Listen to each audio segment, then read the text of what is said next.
কখনো আপা কখনো ম্যাডামের জন্য গান গায়, ন্যায় অন্যায় জানি নে জানি নে জানি নে শুধু তোমারে জানি। হেমন্ত মুখোপাধ্যায়ের গাওয়া একটা গান আছে, দুরন্ত ঘূর্ণির এই লেগেছে পাক, এই দুনিয়া ঘুরে বন বন বন বন, ছন্দে ছন্দে কত রং বদলায়।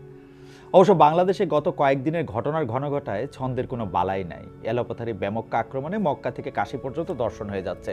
আগরতলায় পতাকা পোড়ানোর ধোঁয়ায় কাশতে কাশতে লাল নীল সরিষা ফুল দেখার সময় শিখতেছি তিল থেকে তাল গাছ বানানোর রেসিপি। এক চিমটি হিংসা, এক মুঠো জাতীয়তাবাদ আর এক সের ঘোলা পানির মধ্যে ঘুটা, তারপর সেই পানিতে যত খুশি মাছ ধরো, ইলিশ তো আছে, আরও কত বাঘ ভাল্লুক যে তিস্তা টিপাই মুখে ভেসে যাচ্ছে আর ফারাক্কায় আটকাচ্ছে, তার হিসাব কে রাখে? হিসাবের কথা বলে রাখি, 1 ডিসেম্বর আনুষ্ঠানিকভাবে শ্বেতপত্র তুলে দেওয়া হয়েছে ডক্টর ইউনূসের হাতে। আপার আমলে 28 লাখ কোটি টাকা পাচার করা হয়েছে। এত টাকা দেখতে কেমন হইতে পারে কল্পনাতেও আসে না। 28-এর পাশে কয়টা শূন্য বসলে 28 লাখ কোটি হয়, ভাবতে গেলে গোল্লার গোলক ধাঁধায় গোল গোল ঘুরতে থাকে। ফেসবুকে তাশরিক হাসানকে কোট করে বলছি, বেশি না, মাত্র 92টা পদ্মা সেতুর টাকা বিদেশে পাচার করেছে হাসিনা। তার জবাবে মোহাম্মদ বাহার সাহেব বলেছেন আরও মজার কথা, ভাই আপনার হিসেবেও ভুল আছে, আপনি একটা সেতুর যে দাম হিসেব করছেন সেটা হাসিনার ব্যয়কৃত সেতুর টাকার হিসেব। সেতুতে দুর্নীতি না হলে সেখানে আরও 20,000 কোটি টাকা কম খরচ হতো। অবস্থাটা বোঝেন তাইলে, কদম ফুলের মতো গোলের মধ্যে গোলের মধ্যে গোলের মধ্যে গোল। এদিকে উইন্টার ইজ কামিং বলতে বলতে ডিসেম্বর দরজায় এসে দাঁড়ানোর সাথে সাথেই আপাকামীদের হৃদ মাঝারে আপাময় চেতনার বাতাস ফাল দিয়ে উঠছে। তারা বেদনার বালুচরে খেলাঘর বাঁধতেছে কখন আপা চুপ করে এসে টুপ করে ঢুকে পড়বেন। শেখ হাসিনার আমলে 16 বছর ধরে যারা একের পর এক গুম, খুন, চুরি, সন্ত্রাস, সংখ্যালঘু নিধন, এর সময় মহা সুখে নাকে তেল দিয়ে ঘুমাইয়েছেন, তারাই এতদিন পরে ঘুম ভেঙে উঠে বসে চোখ কচলাইতে কচলাইতে পান থেকে চুন খসার হিসেব নিচ্ছেন। কিছু হইলেই চোখের পানি নাকের পানি এক করতে করতে ফেসবুকে স্ট্যাটাস দিচ্ছেন, আগে কি সুন্দর দিন কাটাতাম, যেন আপা না শায়েস্তা খান।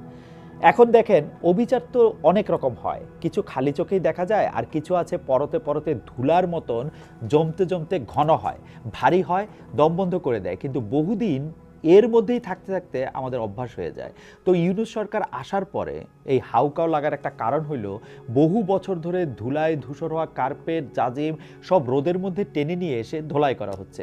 এতে এতদিনের অদৃশ্য ধুলা দৃশ্যমান হয়ে আকাশ বাতাস অন্ধকার করে ফেলছে, আর কার্পেটের তলার থেকে কিলবিল করতে করতে পোকামাকড় সব ছত্রখান হচ্ছে।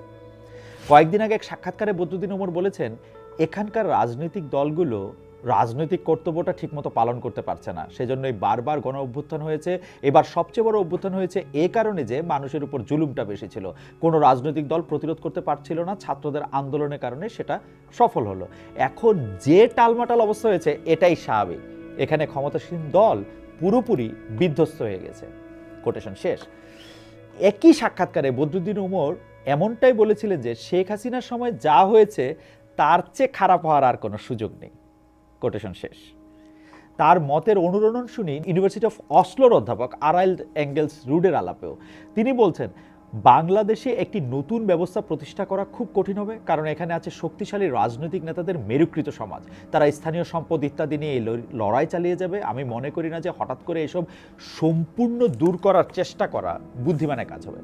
যা করা যায় তা হলো একে নিয়ন্ত্রণ করা, দুর্নীতি যাতে হ্রাস পায় তা নিশ্চিত করা যে সহিংসতা যেন হ্রাস পায়, এইসব জিনিস একটা যুক্তিসঙ্গত স্তরে নিয়ন্ত্রণ নিশ্চিত করা।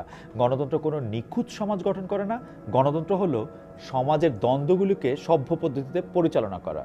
কোটেশন শেষ। এঙ্গেলস রুড বাংলাদেশের রাজনীতির হিংসাত্মক সংস্কৃতির কথা বলেছেন।